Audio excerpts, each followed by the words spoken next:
You ever find out something so insane, so completely unhinged, that you actually just sit there laughing like, no, no way this is real? That's exactly how I felt when I discovered my HOA president neighbor had forged my grandfather's signature, not just on one permit, on multiple permits. And he didn't stop there. He faked parcel numbers, listed himself as the owner of my family's land, and built an entire rental business on it. Without paying a dime, I'm talking full-on Hollywood villain-level fraud. But guess what? He messed with the wrong grandson. See, my grandfather left me this property. It wasn't just land. It was history. My childhood summers, his garden, that old creaky shed we fixed up together. So when I started noticing weird construction and guests coming and going like it was a damn hotel, I got suspicious. Then I found permits with his name on them, except the signature. It was my grandfather's, and he's been dead for 2 years. Let that sink in. He forged a dead man's signature to steal land that never belonged to him. And that's where things got wild. I got a lawyer. He introduced me to something called the doctrine of accession. Basically, if someone builds permanent structures in bad faith on your land, guess what? You get to keep the structures. And oh boy, this fraud built a lot. But don't worry. He didn't just lose his precious Airbnb empire. He got charged with fraud, booted off the HOA, and now I run the business he built, legally. This isn't just a story about getting even. It's about what happens when you stand up, fight smart, and let karma do her thing. Oh, and if you think that's wild, just wait till I tell you about a girl who got arrested for stealing $20 from the till, a woman who lost her mind over 3 heads of lettuce, and a guy who uninvited his adoptive brothers from his wedding because they called him not real family. Yeah, you're in for a ride. Let me back up for a second, because you're probably wondering, who the hell am I? And how did I end up in a full-blown property war with the HOA president? Hi, I'm just a regular dude who inherited something extraordinary, a piece of land that holds my family's soul. This wasn't just a plot of dirt on a map. It was my grandfather's pride, his project, his retirement dream, and now it's my responsibility. Growing up, I spent every summer out there. No Wi-Fi, no cable, just fresh air, tools, and the constant hum of something being built. My grandfather was the kind of man who didn't just fix things, he made things better. An old-school craftsman. He'd fix a fence with one hand and pour you lemonade with the other. That land? He poured decades of sweat into it. Cabins, a workshop, a hand-dug well that we pulled up buckets from for fun. That's where I learned what hard work really looked like. And the best part? He always said, "One day, this'll be yours. You'll do something great with it." So when he passed, the land came to me, just like he planned. No drama, no family fights. He had it all sorted legally, or so we thought. That's what made what happened next feel like a betrayal, like someone had walked into my memories and spray-painted over them. Because this HOA clown didn't just steal land, he stole part of my grandfather's story. Now listen, I'm not some real estate guy or entrepreneur. I work a regular job. I wasn't planning to run a vacation business or get into legal battles with power-hungry neighbors. All I wanted was to visit my grandfather's property, maybe fix it up a bit, and honor the legacy he left behind. But the moment I showed up and saw those rental signs, I knew something was off. There were cabins I didn't recognize, landscaping I hadn't approved, people on my land treating it like some getaway resort, and the worst part? Nobody seemed to think anything was wrong with it. That's when I met the HOA president. I'll call him Chad. Not his real name, but it fits. Chad was smug, always had this fake friendly grin, like he was constantly auditioning for a bad reality show. He welcomed me like he owned the place, said things like, "You must be the grandson. We've made some great improvements since your granddad passed. You'll love it." Excuse me? We? Improvements? Since when did squatters get bragging rights? At first, I tried to give him the benefit of the doubt. Maybe there was a miscommunication. Maybe he had some short-term lease or agreement I didn't know about. But the more questions I asked, the more defensive he got. He kept dodging details, changing the subject, calling everything a community effort. I didn't like it. My gut said something shady was happening. And my gut? It's rarely wrong. So I started digging, pulled up property records, permits, anything I could find. And that's when I found it. The permits. Signed, stamped, approved, with my grandfather's signature. But here's the kicker. The dates were all recent, like within the last year. And again, my grandfather had been gone for 2. Now, you tell me, how does a dead man sign permits? That moment was like getting punched in the face by a ghost. It wasn't just illegal.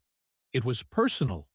My grandfather wasn't here to defend himself, and this man used his name like it was a toy. That's when I knew. I couldn't let this slide. The land wasn't just a piece of property. It was proof of everything my grandfather believed in. Honesty, effort, legacy. He didn't build those cabins so some scammer could turn a profit. He built them for family, for future generations. So yeah, I took it personally. And I wasn't going to walk away quietly. And the wildest part? That was just the beginning. Because once I started pulling that thread, the entire sweater unraveled. And what I found next was way worse than a few forged documents.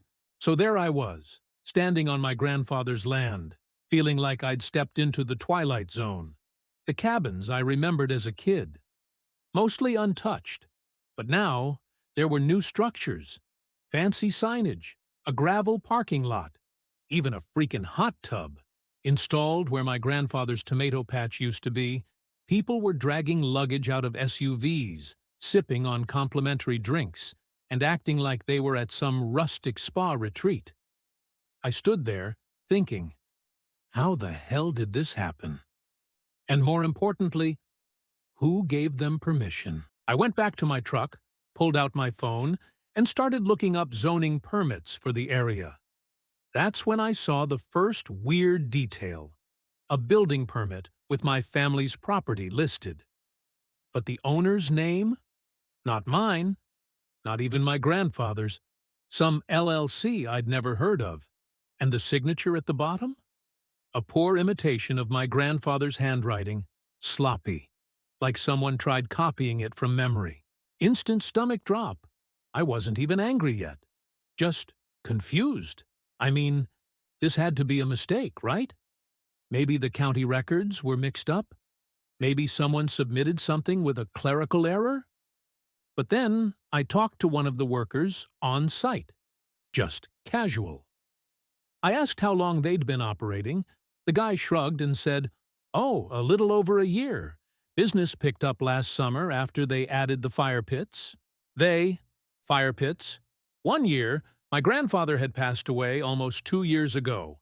That meant someone had moved in, filed permits, built stuff, and launched a rental operation, all after his death, which makes no sense because the land was in probate for a short while before being legally transferred to me. No one else had legal claim to it. So I went straight to the HOA office. You know how some people are friendly fake? Like a passive-aggressive Stepford Wives vibe? That's the kind of energy I got the moment I walked in. They smiled too wide, offered me water, said things like, "Oh, you must be the heir. We're so happy you're here." Happy I'm here? Why? And then in walks Chad, polo shirt, teeth too white, voice like a real estate podcast. He comes over, shakes my hand like we're old friends, and says, "We've done a lot to preserve your grandfather's vision. We really wanted to make something special. Bro, my grandfather never liked Chad. He called him a guy who talks a lot, but never listens. So the idea that Chad thought he was preserving anything? Offensive. I asked, who gave you permission to build all this? Chad gave me a totally rehearsed response. We had permits. Everything was reviewed by the board. Your grandfather left some open development plans, so we helped continue the progress. I said, my grandfather died before any of this? What open development plans are you talking about? He goes, well, there were a few proposals he discussed with us informally. We tried to honor his wishes. That was the first red flag that screamed, this guy is full of it. I left that meeting fuming. I didn't have all the pieces yet, but I knew something shady was going on. So I called a friend of mine who works in real estate law. I told him what I'd seen, what Chad said, and what was on the permits. He told me, start pulling everything you can. Permits, deeds, parcel numbers, something's not adding up. He was right. I went to the county assessor's office and requested every document tied to the property. That's when I started noticing multiple parcel numbers that didn't match my grandfather's original documentation. The fraudster had split and renamed sections of the land on paper, like he was rearranging a monopoly board. And you know what else I found? The LLC listed on the permits, the one owning the property, was registered to Chad. Directly. Not a shell company. Not some hidden trail. The guy was bold enough to put his own name on the registration and act like nobody would notice. That's when the second red flag slapped me in the face. He wasn't hiding. This wasn't some shadow operation. This was a full-on, public-facing scam disguised as legitimacy.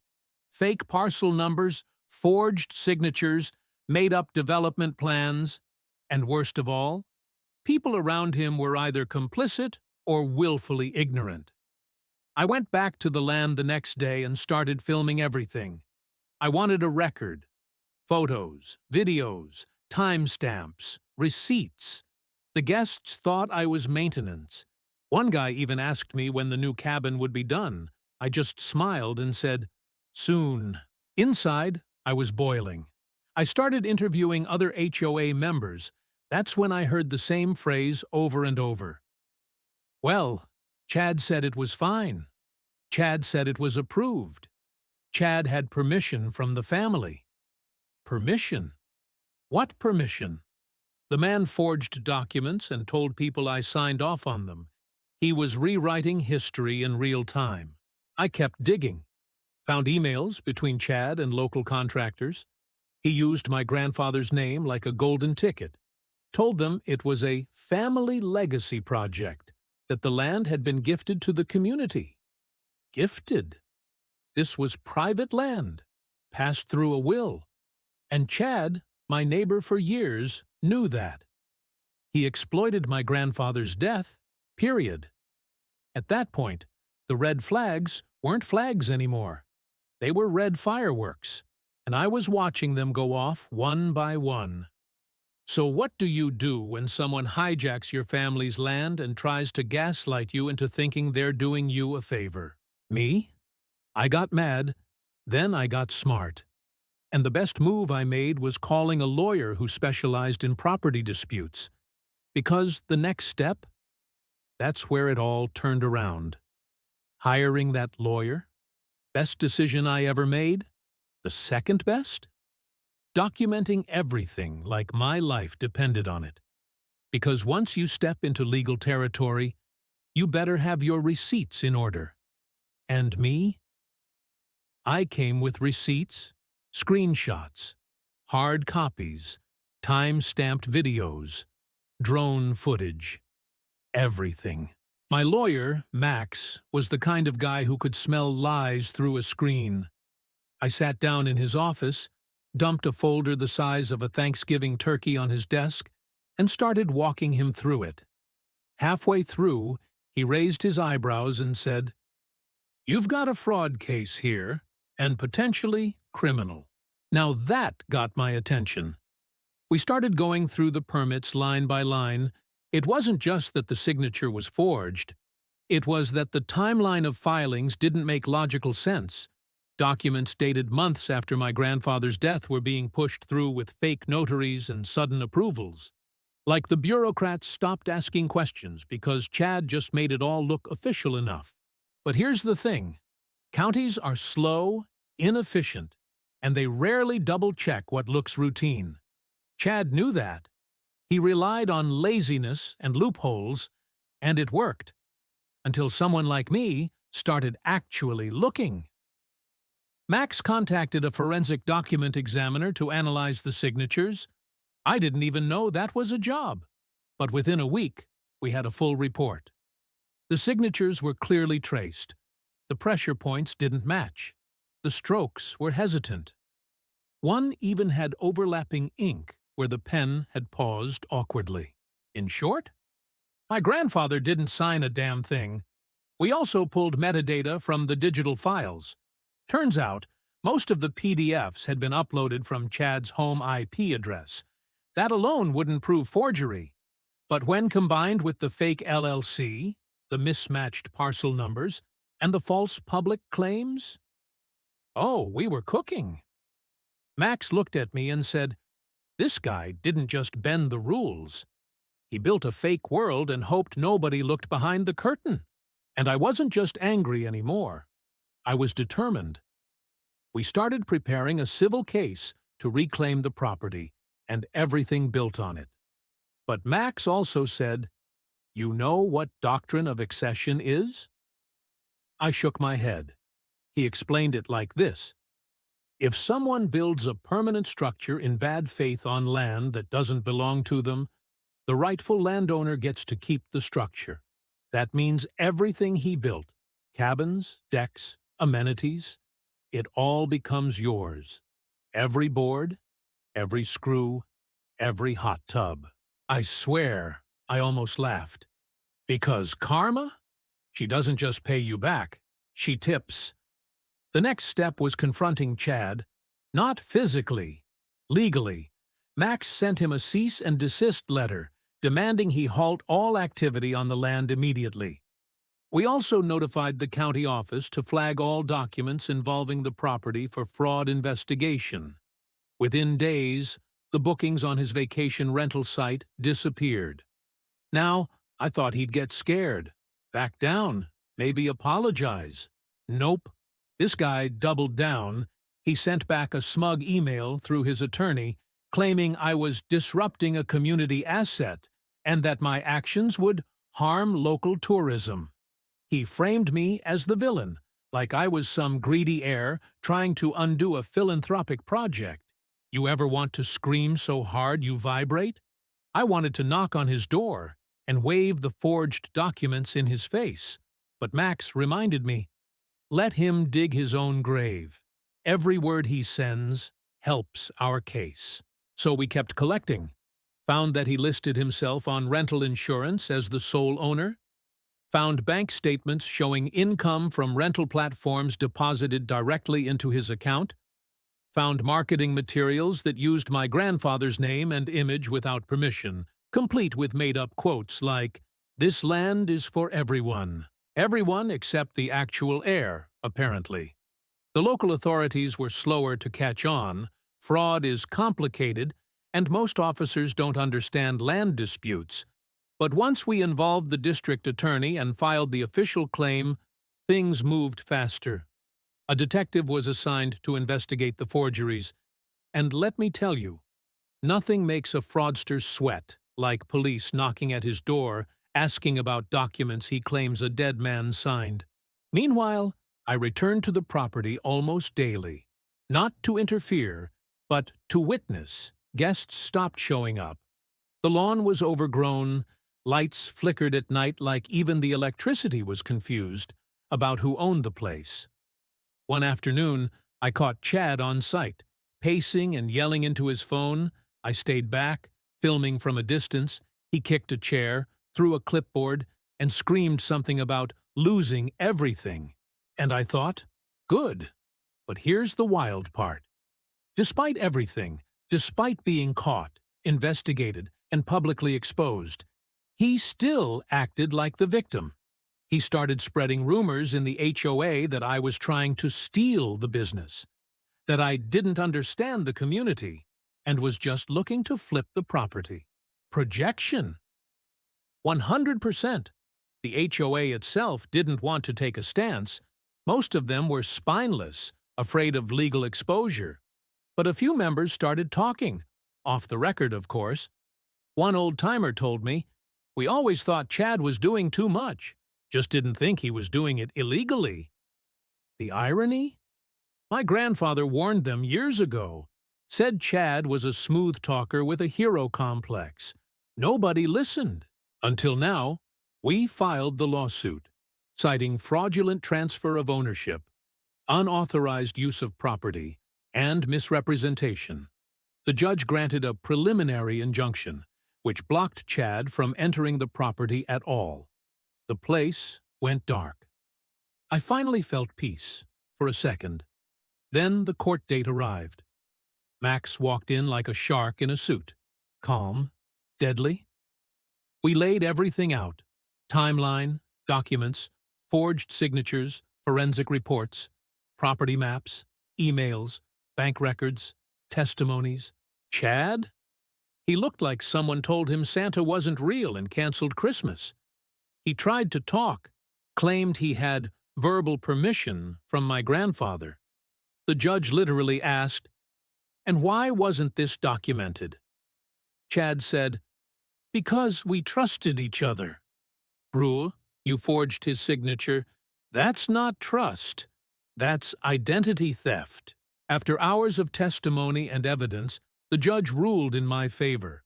Not only did I get full legal control over the property, I was also granted ownership of every structure built under the doctrine of accession: the cabins, the amenities, the marketing materials. It was all mine now. Oh, and the cherry on top? The court referred his case for criminal prosecution. Fraud, forgery, perjury. Man was about to be on a first-name basis, with courtroom security.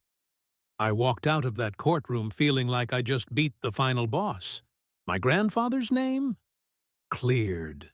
My land? Returned. Chad's scam? Shattered. But I wasn't done yet, because now that I owned the business, legally, I had a new decision to make.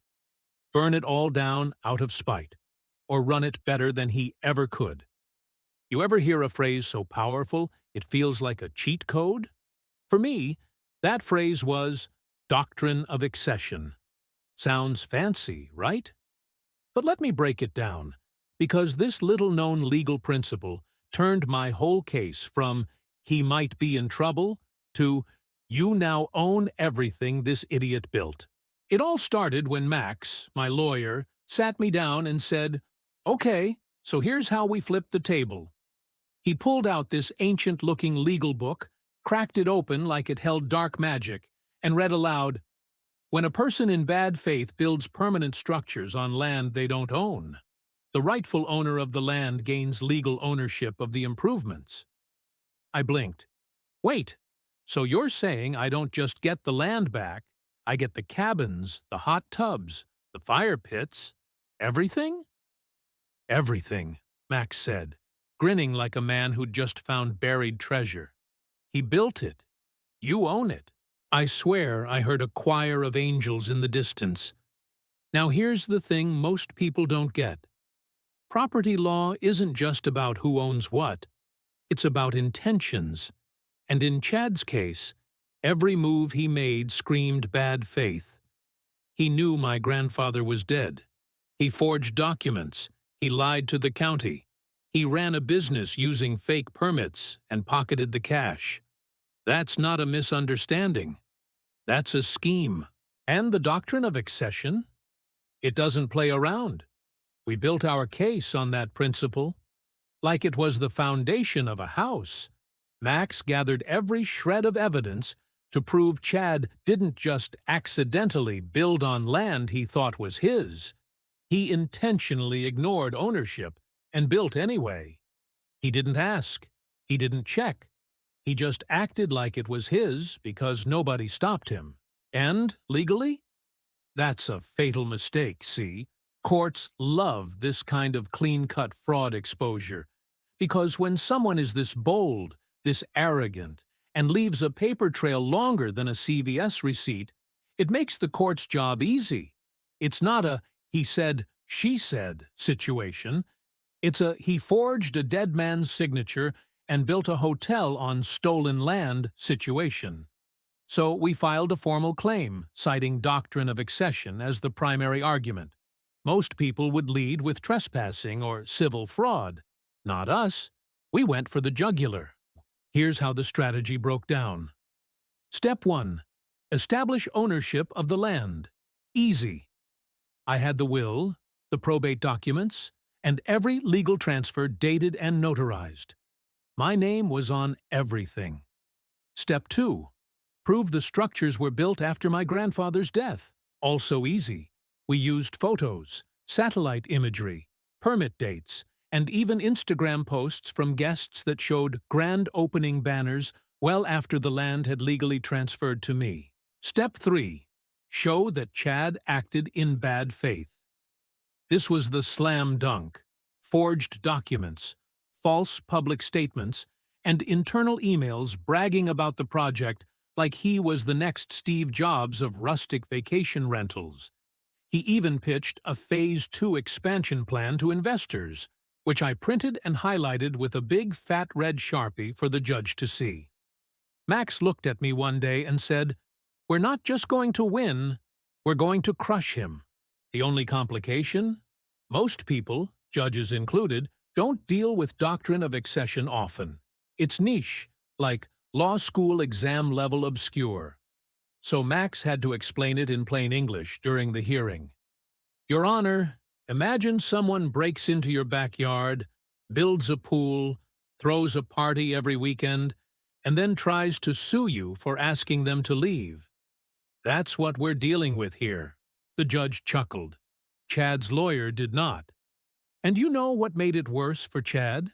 He put so much money into the property, thousands, maybe tens of thousands, into upgrades, renovations, luxury features. He even bragged about using sustainable wood and energy-efficient everything. All of which now legally belong to me.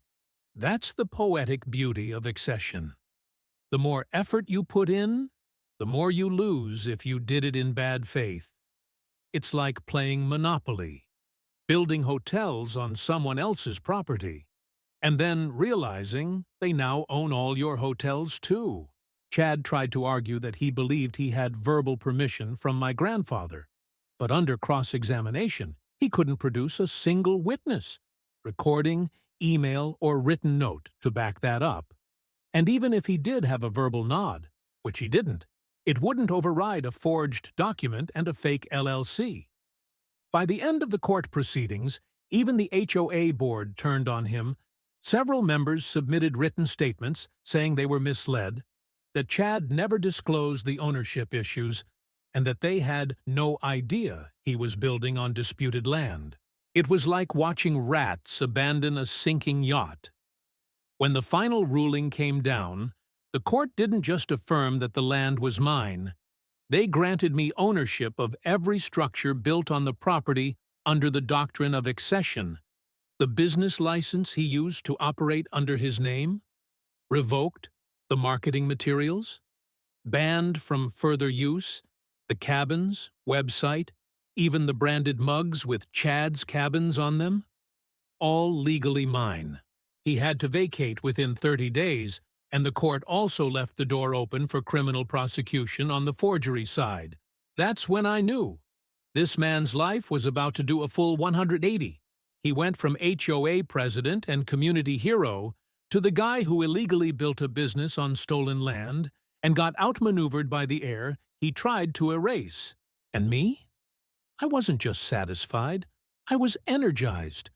Owning those structures wasn't just about revenge, it was about reclaiming something sacred. My family's legacy.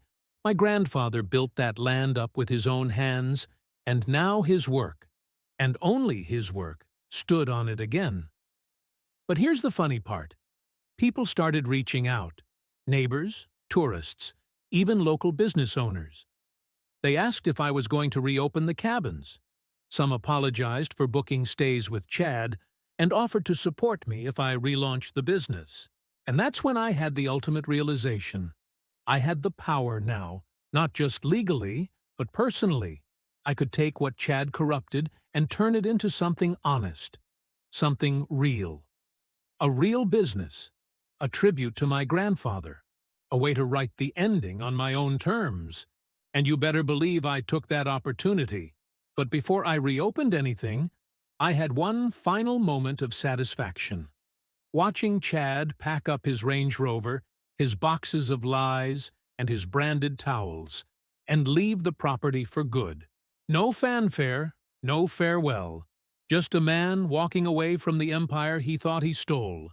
Now legally mine, thanks to one obscure doctrine that hit like a legal nuke. Courtrooms are weird places. They look quiet, clean, orderly. But when you're sitting there, heart pounding, waiting for a judge to decide if you own your family's legacy, or if a liar walks away with it, you realize this isn't just about property. It's about identity. And on that day, I was ready for war. Max had prepped me like a soldier. Our case was airtight. Doctrine of accession, forged documents, the fake LLC, the permits, everything. But even with all that, there's still that doubt. What if the judge doesn't get it? What if Chad lies so well they believe him? We walk in, Chad's sitting at the opposite table, flipping through a binder like he's the CEO of something real. He's wearing a smug little navy blazer, like he thinks dressing like a politician makes him honest. Spoiler, it doesn't. The judge enters, we all rise, and just like that, it begins. Max opens strong. He walks the court through the timeline like he's narrating a documentary. My grandfather's death, the legal transfer of the land to me, the fraudulent permits filed after his passing, the forged signatures, the vacation rental operation, the public lies. Every point is backed with exhibits, photos, signed and dated documents, emails, video footage, financial records. It's a flood of receipts, and it drowns any doubt in the room.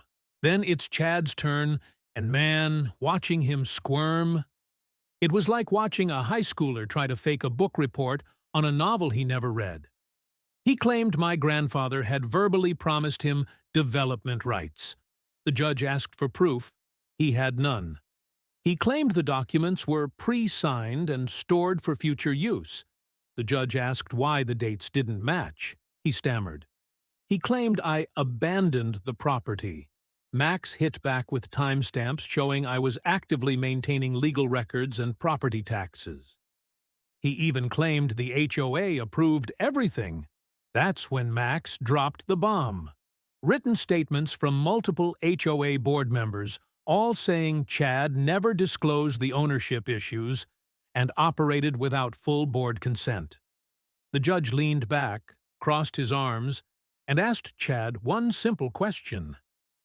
Did you ever have written permission to build anything on this land? Chad paused. He looked at his lawyer. He looked at the floor, and he said, "No, Your Honor." Boom! There it was. A silence hit the courtroom like a slap. From that moment on, it was over. Max could have dropped the mic and moonwalked out of there. But we weren't done. The judge allowed us to present damages, financial records showing how much income Chad had earned through rentals, how much he misled contractors and guests, and how deeply he had tried to root himself into this scam. Then we played a video, recorded from the day I caught him screaming into his phone on the property. You could hear him say, "I put too much money into this to lose now. Money into something that wasn't his, that he knew wasn't his. The judge watched it, didn't say a word, just nodded slowly like, "Yeah, we're done here." Final arguments came and went. Chad's lawyer tried to spin it like a misunderstanding between neighbors. But this wasn't a sitcom. This was theft, on paper, in public, and at scale. And then it happened. The judge delivered the verdict. Based on the evidence presented, it is the court's decision that the land in question is legally owned by the plaintiff, as confirmed by probate records and existing deeds. Furthermore, under the doctrine of accession, all permanent improvements made in bad faith by the defendant are hereby transferred to the plaintiff. The court finds that the defendant acted with intentional deceit and refers the matter to the district attorney for further criminal investigation regarding document forgery. I sat there stunned. Max clapped me on the back like we just won the Super Bowl. "Chad?" He slumped. His lawyer stared straight ahead, like he knew this was a sinking ship before it even left the dock. I walked out of that courtroom owning every nail, every window, every cushion in those cabins, legally, fully, and with the court signature stamped in ink. But the best part? It wasn't even the stuff. It was the validation. That my grandfather's legacy meant something. That justice could still work when you bring the receipts. That people who think they can cheat and charm their way into someone else's life eventually get wrecked. In the weeks after the ruling, Chad disappeared, word got around fast, HOA meetings were tense, people whispered about the great scam, contractors who'd worked for him demanded unpaid bills, guests asked for refunds. The local paper ran a story titled "Community President Found Guilty of Property Fraud." He resigned from the HOA, lost his investor friends, and the best part? That smug little navy blazer. Haven't seen it since. Meanwhile, I started getting offers. Legit companies wanted to buy the cabins. A local tourism company offered to partner with me. Realtors started circling like vultures with fat checks. But I didn't sell. I didn't burn it down either. Instead, I did exactly what Chad never could. I ran it right, reopened under a new name, told the real story on the website, kept it small, kept it honest, a tribute to my grandfather, not some fraudulent empire. And people loved it. The first guest to check in? A couple celebrating their 25th anniversary. I gave them a free bottle of wine and told them, "This place was built on hard work and justice." They laughed, not knowing how true that was. And every time I step onto that land now, every time I unlock a cabin or clean up after guests or see someone enjoying the peacefulness of it all, I smile. Because I didn't just win a lawsuit, I won my story back. So what happens after you beat a fraud in court and take back everything he stole? Well, I wish I could tell you there was some big dramatic finale, like Chad falling to his knees in the rain screaming, "No!" while I stood on the porch with a cup of coffee and a smirk. But real life doesn't always hand you those cinematic moments. Sometimes karma just works slowly and humiliatingly. The day after the ruling, Chad had 30 days to vacate the property. Not just him, but all his stuff. His furniture, branding materials, leftover supplies, and even a giant "Welcome to Chad's Cabins" banner that had been flapping in the wind like a middle finger for months. I watched from the main cabin as he pulled up with a trailer, and a few guys who clearly didn't want to be there. Nobody spoke. He didn't even look in my direction. Just loaded box after box, probably realizing every screw he unscrewed was one more reminder that none of it belonged to him. He left behind a few things, probably out of spite: a broken coffee machine, a stack of faded brochures, and a drawer full of cheap keychains with his logo on them. I threw most of it out, but I kept one of the keychains, just to remind myself what arrogance looks like when it collapses. The community, meanwhile, started whispering. At first, it was quiet. People didn't want to pick sides publicly, but you could feel the shift. The neighbors who once praised Chad for revitalizing the land now looked embarrassed. Some crossed the street to avoid me. Others offered apologies, half sincere, half self-preserving. One elderly couple came by with a pie and said, "We didn't know the full story. We're sorry." I didn't need their pie, but I appreciated the gesture. The HOA was in shambles. Chad had been their golden boy, charming, ambitious, constantly throwing around words like modernization and community growth. But once the truth came out, so did the cracks.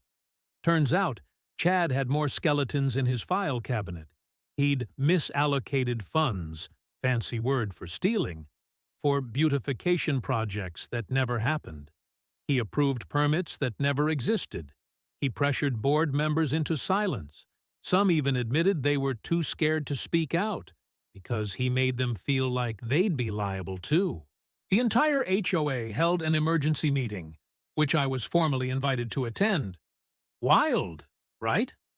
They wanted me to consider joining the board. I declined, of course.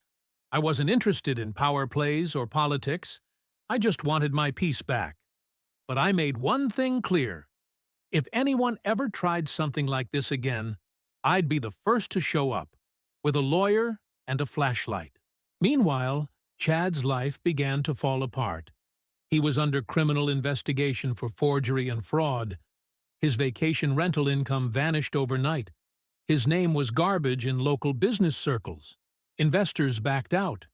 One even sued him to recover funds he'd misrepresented. I heard he tried to move into a nearby town, but the story followed him. And in a small community like ours, your reputation isn't just part of your business. It is your business. The man who used to strut around like he owned the world now couldn't show his face at the grocery store without someone muttering under their breath.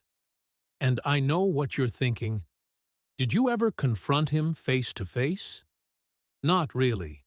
Our last interaction was a few days after he moved out. I was fixing a light on the porch when he drove by. He slowed down, looked at me for a second, and then sped off. No words, no apology, no admission of guilt, and honestly, I didn't need one. The court spoke louder than he ever could. And more importantly, I didn't need his closure. I already had mine. Because while he lost everything, I gained something priceless. Not just property, but pride, justice, a future that actually honors the past. These days, the cabins run smoothly. I renamed the place Legacy Pines. The name felt right, honest, a tribute to what my grandfather built, and what I refused to let someone else destroy. And every now and then, I glance at that old keychain I kept, the one that says Chad's Cabins in cheap gold lettering. It reminds me, greed is loud, but truth is patient. And when it finally arrives, it doesn't just knock, it kicks the damn door down. Let's switch gears for a minute, because while my HOA saga might have been the crown jewel of entitlement and fraud, it's far from the only time I've seen people act like the rules don't apply to them. It's like there's this whole secret club of delusional people walking around thinking, yeah, I can just do whatever I want, and nobody will stop me. So allow me to present 3 bonus stories. Short, sharp, and filled with pure ego-driven nonsense. Story 1. The 20-till thief. This first story comes from when I worked a summer job at a local shop during college. Pretty simple gig. Restock shelves, run the register, make small talk with regulars. We had a girl working with us. I'll call her Amber. She was maybe 19, friendly, always talking about how she wanted to be an actress, always late, always had a new excuse. Sorry, missed my bus, or I got stuck helping my neighbor with her turtle. Yeah, a turtle. Anyway, one shift. The manager notices the till is short, not by a huge amount, $20, but enough to raise eyebrows. We don't jump to conclusions. Could have been a miscount. Happens. Next day, another $20 missing. Manager tightens up, makes us count the till at the start and end of every shift, logs everything, double-checks receipts. And guess what? The shortfall only happens when Amber is on shift. So we run a test. Manager leaves a marked $20 note in the till and steps out for a smoke. Amber's on register. She pockets the bill in under 15 minutes. No hesitation. When she's confronted, she cries, says it was a moment of weakness, claims her flatmate was threatening to kick her out if she didn't pay rent. Real waterworks. But here's the kicker. The flatmate shows up the next day to return some of Amber's stuff and casually tells us, yeah, she's been bragging about pulling one over on you guys for weeks. So not only did she steal, she thought she was too clever to get caught. She was fired on the spot. But that wasn't the end. The owner pressed charges. Amber ended up with a criminal record. For $20. That's like trading your whole future for 2 pizzas and a Red Bull. And you'd think this would teach her something, right? Nope. She posted on Facebook the next week calling the store toxic and classist.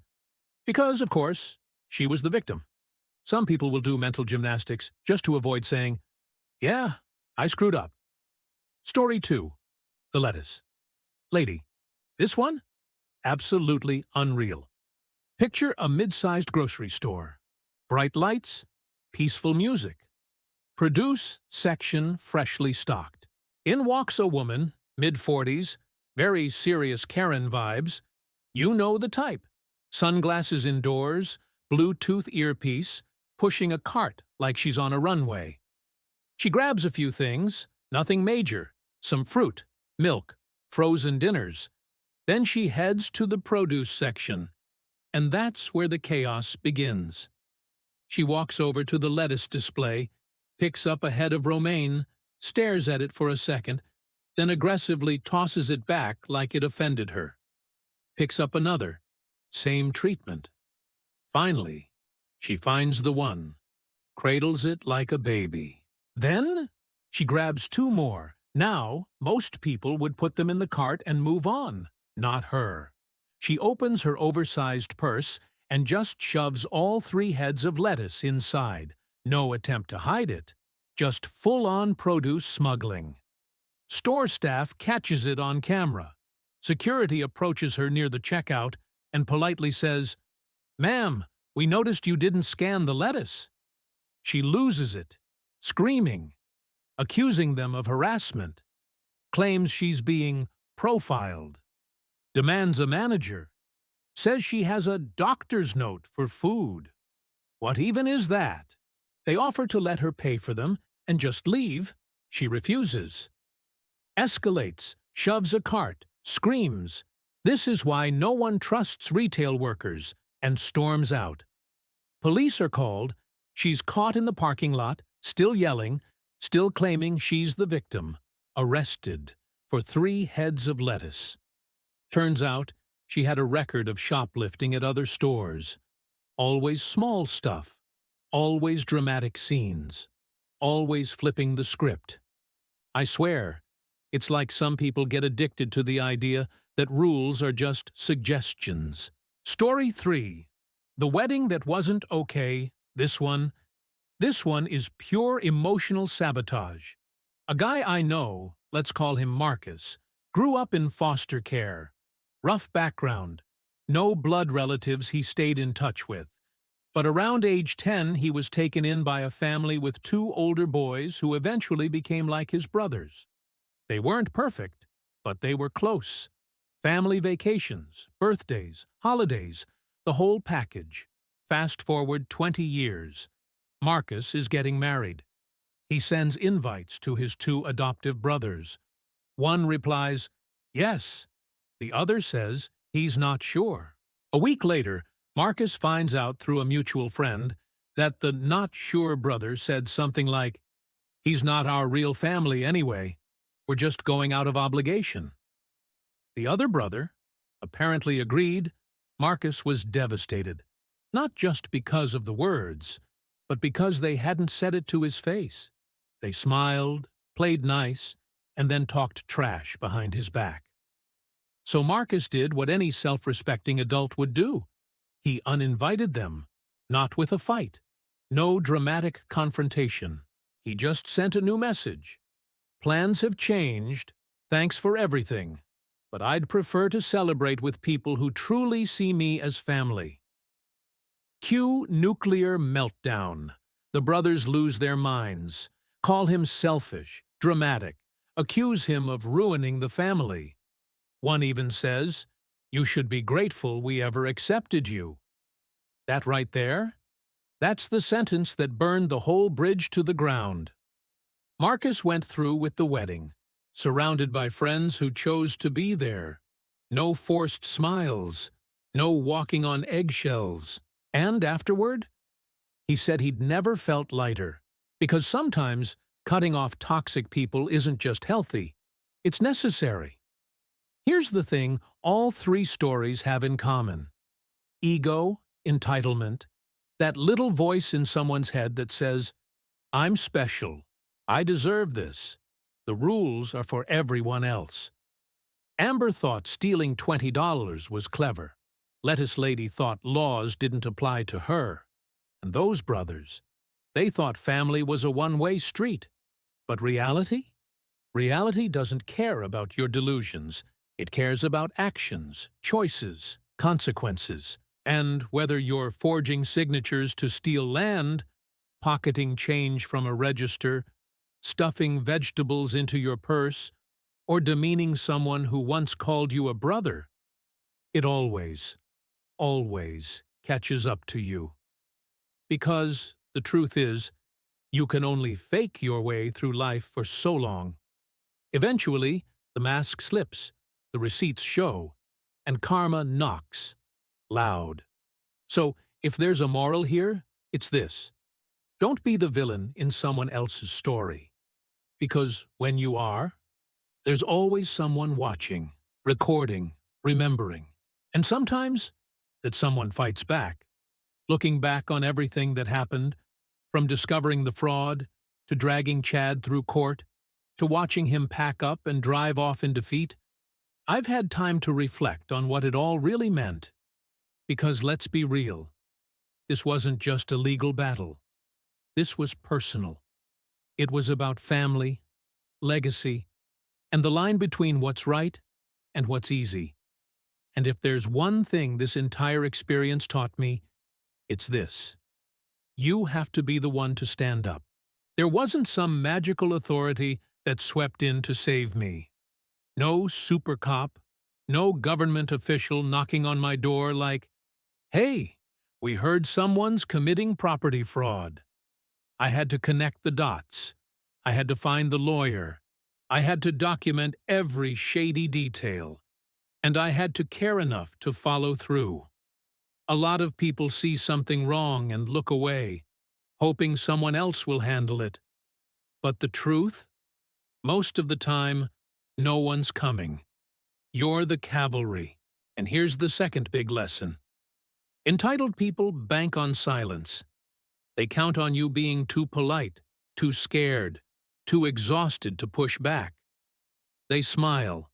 They spin the story, and they hope you'll feel guilty for even questioning them.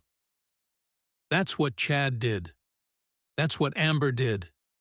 That's what Lettuce Lady and Marcus's brothers did. Different tactics. Same game. They expected the world to let them slide. And for a while, it works. Until someone says, "Nope, not today." But it's not just about calling them out. It's about how you do it. When I fought Chad, I didn't scream on social media. I didn't slash his tires or show up at his door with a bat. I documented. I lawyered up. I learned the law, played the long game, and took him down the right way. Because doing things the right way, that's how you build peace that actually lasts. That's what separates justice from revenge. One satisfies your anger, the other protects your future. I'll be honest, there were days I wanted to burn it all down, tear the cabins apart, sell the land out of spite, just walk away. But my grandfather didn't build this place so I could run from it. He built it so I'd have something solid to stand on when the world got messy. And maybe that's the real core of all this. Legacy is fragile. It doesn't survive because it exists. It survives because someone protects it. Someone steps up. Someone decides, not on my watch. I used to think legacy was about what you leave behind. But now, I think it's about what you fight for while you're still here. My grandfather taught me a lot without ever giving a lecture. He taught me how to fix fences, how to spot a liar, how to shake a hand like you mean it. But the lesson that stuck the hardest came years after he was gone, when I had to defend what he left me. He didn't just leave me land, he left me values. And the moment someone tried to corrupt that, I realized I had something worth protecting. To anyone out there going through something similar, whether it's family drama, workplace sabotage, some sneaky friend crossing the line, just know this. You don't need to be rich. You don't need a law degree. You don't need a massive platform. You just need to start. Start asking questions. Start collecting evidence. Start speaking up. The world is full of people like Chad, fake leaders, smooth liars, confidence con artists. But it's also full of people like you, people who still believe in fairness, in work that matters, in doing what's right even when it's hard. And when you stand up, you're not just protecting your property, your job, your reputation. You're protecting your story. And that's priceless. So yeah, maybe this all started with one guy forging a signature, but it turned into so much more. It became a story about what happens when someone thinks they can take what isn't theirs, and the person they underestimated decides to fight back, with facts, with fire, and with the law on their side. I didn't just win some court case, I got to rewrite the ending. I turned a fraud's fake business into something real. I honored my grandfather. I protected what mattered. And I walked away knowing I didn't stoop to his level. I rose above it. But the truth is, you don't need a courtroom to stand up for yourself. Sometimes it's calling out a thief at work. Sometimes it's telling your own family you're not going to tolerate their disrespect. Sometimes it's just refusing to stay quiet when someone lies to your face and expects you to smile. Whatever your battle is, don't wait for permission to fight it. You are allowed to protect what's yours. And hey, if you've ever had to deal with someone like Chad, or Amber, or Lettuce Lady, or Toxic Family, drop your story in the comments. I read them. I love seeing justice served in every form. Let's share the wins, and maybe learn a thing or two from the losses. Also, if you enjoyed this story and want more wild tales of entitled people getting what's coming, do me a favor. Like the video, hit that subscribe button, and turn on notifications so you never miss the drama. This channel? It's not just for venting. It's for learning how to protect yourself, stand your ground, and laugh at the ridiculous people who think they're untouchable. Because they're not. Thanks for watching. And remember, protect your peace, speak your truth, and never, ever let a fraud write your story.